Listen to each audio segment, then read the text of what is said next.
쉬운 성경 말씀. 마태복음 17장. 6일 뒤에 예수님께서는 베드로와 야고보, 그리고 야고보의 동생 요한을 데리고 따로 높은 산에 올라가셨습니다. 그들 앞에서 예수님의 모습이 변화되었습니다. 예수님의 얼굴은 해같이 빛나고 옷은 빛처럼 희게 되었습니다. 그때에 모세와 엘리야가 나타나 예수님과 함께 말씀을 나누었습니다. 베드로가 예수님께 말했습니다. 주님, 우리가 여기 있는 것이 좋습니다. 원하신다면 제가 여기에 천막 3개를 세우겠습니다. 하나는 주님을 위해, 또 하나는 모세를 위해, 그리고 마지막 하나는 엘리야를 위해서 말입니다. 베드로가 말하는 동안에 갑자기 빛나는 구름이 그들 위를 덮고 그 속에서 이는 내가 사랑하며 기뻐하는 아들이다. 너희는 그의 말을 들어라. 하는 소리가 들려왔습니다. 제자들이 그 소리를 듣고 얼굴을 땅에 대고 엎드리며 무서워하였습니다. 예수님께서 그들에게 오셔서 어루만지시며 말씀하셨습니다. 일어나라, 무서워하지 마라. 제자들이 눈을 들어보니 아무도 보이지 않고 예수님만 혼자 계셨습니다. 산 아래로 내려올 때에 예수님께서 제자들에게 당부하셨습니다. 인자가 죽음에서 다시 살아날 때까지 너희가 본 것을 아무에게도 말하지 마라. 제자들이 예수님께 여쭈었습니다. 어째서 율법학자들은 그리스도가 오기 전에 엘리야가 먼저 와야 한다고 말하는 것입니까? 예수님께서 대답하셨습니다. 엘리야가 와서 모든 것을 회복시킬 것이다. 그러나 내가 너희에게 말한다. 엘리야는 이미 왔다. 그런데 사람들은 그를 알아보지 못하고 그에게 자기들 마음대로 하였다. 이처럼 인자도 그들로부터 고통을 받을 것이다. 그때서야 제자들이 예수님께서 세례자 요한을 두고 말씀하셨다는 것을 깨달았습니다. 예수님과 제자들이 사람들에게 갔을 때 어떤 사람이 예수님께 와서 무릎을 꿇고 절을 하며 말했습니다. 주님, 제 아들에게 자비를 베풀어 주십시오. 이 아이가 간질에 걸려서 너무나 고생하고 있습니다. 이 아이는 가끔 불에도 뛰어들고 물에도 뛰어듭니다. 제가 이 아이를 제자들에게 데리고 왔었는데 고칠 수 없었습니다. 예수님께서 말씀하셨습니다. 아, 믿음이 없고 뒤틀어진 세대여. 도대체 언제까지 내가 너희와 함께 있어야 하겠느냐? 언제까지 내가 너희를 참아야 하겠느냐? 그 아이를 내게 데리고 오너라. 예수님께서 귀신을 꾸짖으셨습니다. 그러자 귀신이 아이에게서 나가고 그 아이는 즉시 나았습니다. 제자들이 예수님께 따로 와서 물었습니다. 어째서 우리는 귀신을 쫓아낼 수 없었습니까? 예수님께서 대답해 주셨습니다. 너희 믿음이 적어서이다. 내가 너희에게 진정으로 말한다. 너희에게 겨자씨 한 알만한 믿음이 있으면 이 산을 향하여 여기서 저기로 움직여라 말할 것이다. 그러면 산이 움직일 것이다. 너희가 못할 일이 아무것도 없을 것이다. 제자들이 갈릴리에 모여 있었을 때 예수님께서 그들에게 말씀하셨습니다.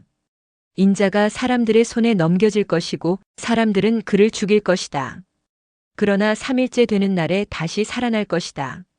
그러자 제자들은 몹시 슬퍼하였습니다. 예수님과 제자들이 가버나움에 이르렀을 때 성전세를 걷는 사람들이 베드로에게 와서 물었습니다. 당신네 선생님은 성전세를 내지 않습니까? 베드로가 대답했습니다. 내십니다. 베드로가 집에 들어가자 예수님께서 먼저 말씀을 꺼내셨습니다.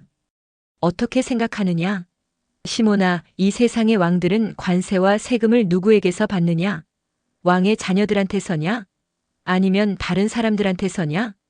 베드로가 대답했습니다. 다른 사람들에게서입니다. 예수님께서 베드로에게 말씀하셨습니다. 그러므로 왕의 자녀들은 세금을 낼 필요가 없다. 그러나 성전세 걷는 사람들을 자극해서는 안 되겠다. 그러니 호수에 가서 낚시를 던져라. 그리고 첫 번째 낚은 물고기의 입을 벌려보아라. 은돈 1개가 있을 것이다. 그것을 가져다가 성전세 걷는 사람에게 나와 내 몫으로 주어라. 마태복음 18장. 그때 제자들이 와서 예수님께 물었습니다. 하늘 나라에서는 누가 가장 높은 사람입니까? 예수님께서 한 어린아이를 부르시더니 제자들 앞에 세워놓으셨습니다. 그리고 말씀하셨습니다. 내가 너희에게 진정으로 말한다. 너희가 돌이켜 어린아이처럼 되지 않으면 하늘 나라에 들어갈 수 없다. 이 어린아이처럼 자신을 낮추는 사람이 하늘나라에서 가장 높은 사람이다. 누구든지 내 이름으로 이와 같은 어린아이를 환영하는 사람은 나를 환영하는 것이다. 누구든지 나를 믿는 이런 어린아이 한 명이라도 죄를 짓게 하는 사람은 차라리 자기 목에 연자 맷돌을 메고 깊은 바다에 빠지는 것이 더 나을 것이다. 사람들을 넘어지게 하는 방해물 때문에 이 세상에 화가 미친다. 방해물이 없을 수는 없다. 그러나 사람들을 걸려 넘어지게 하는 방해물과 같은 사람에게는 화가 있다. 만일 너희의 손이나 발이 너를 넘어지게 하거든 잘라서 던져버려라. 장애인으로 영원한 생명에 들어가는 것이 두 손과 두 발을 가지고 영원한 불에 던져지는 것보다 훨씬 낫다. 만일 너희의 눈이 죄짓게 하거든 뽑아서 던져버려라.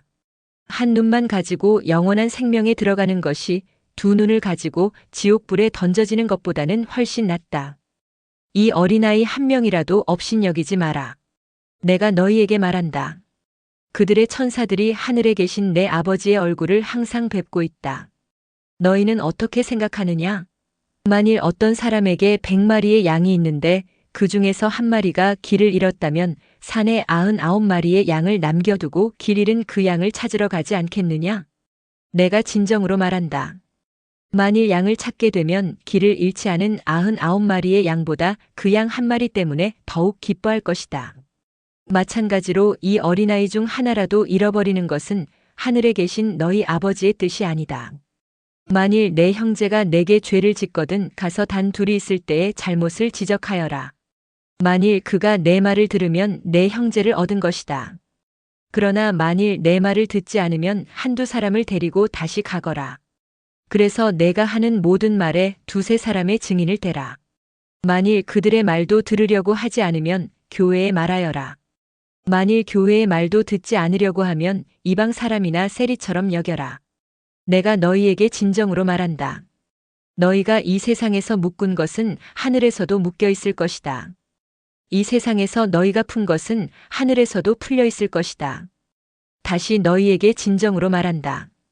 너희 가운데 두 사람이 이 세상에서 마음을 같이하여 무엇을 구하면 하늘에 계신 내 아버지께서 이루어 주실 것이다.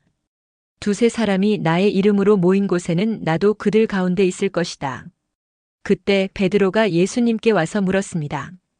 주님, 형제가 제게 죄를 지으면 몇 번이나 용서해 주어야 합니까? 7번까지입니까? 예수님께서 대답하셨습니다. 7번까지가 아니라 7번씩 70번까지라도 용서해 주어야 한다. 그러므로 하늘나라는 자기 종들과 셈을 가리려는 왕에 빗댈 수 있다. 왕이 셈을 시작할 때에 10,000달란트를 빚진 종이 불려왔다. 그 종은 왕에게 돈을 갚을 수가 없었다. 그래서 주인은 종에게 아내와 자녀들과 가진 것을 다 팔아 빚을 갚으라고 명령했다. 종은 주인의 무릎 아래 엎드려 빌었다. 기다려 주십시오. 제가 모든 것을 갚겠습니다. 주인은 그 종을 불쌍히 여기고 풀어주며 빚을 없던 것으로 해주었다. 그런데 그 종이 나가서 자기에게 100데나리온을 빚진 동료를 만났다. 그는 동료의 멱살을 잡고 말했다. 나에게 빌린 돈을 어서 갚아라. 동료는 그 종의 무릎 아래 엎드려 빌었다. 기다려주게. 내가 모든 것을 갚겠네. 그러나 그 종은 들어주지 않았다. 가서 동료를 감옥에 넣고 자기에게 빚진 것을 다 갚을 때까지 갇혀있게 하였다.